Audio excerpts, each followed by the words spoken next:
When my wife and I were getting ready to go to the altar, we sat down with the minister that was going to be conducting the ceremony.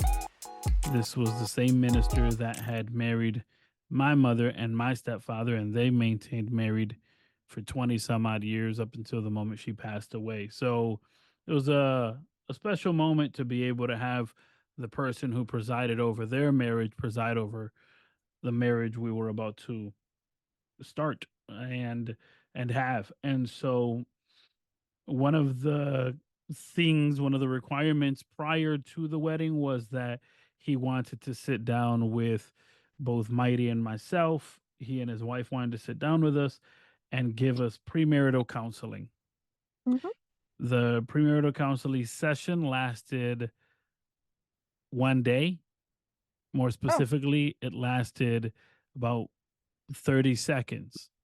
The the conversation literally was over a cup of coffee, and it was, "Hey, whatever happens in the marriage stays in the marriage. Don't involve anybody else into it."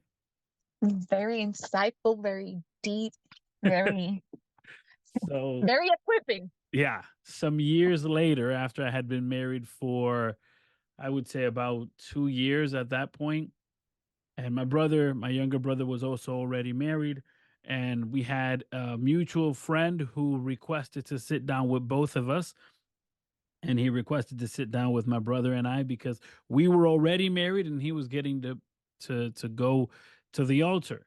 And he had his pastor do premarital counseling with him, or some sort of premarital counseling, and a lot of his questioning was about the bedroom because he Mhm. had kept himself to the day of marriage, and his pastor essentially told him everything was wrong except for missionary.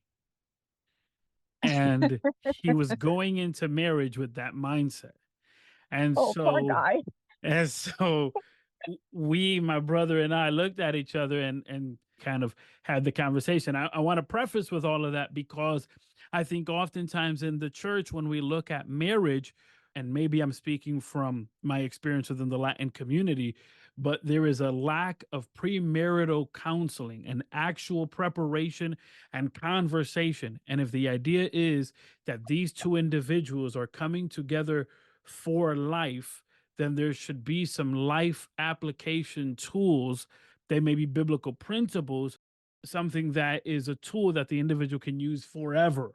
And I think in many instances, while we look at marriage within the church as an eternal thing, right, from here to the grave, from here to the grave is a very long time, and sometimes those tools aren't properly presented or provided.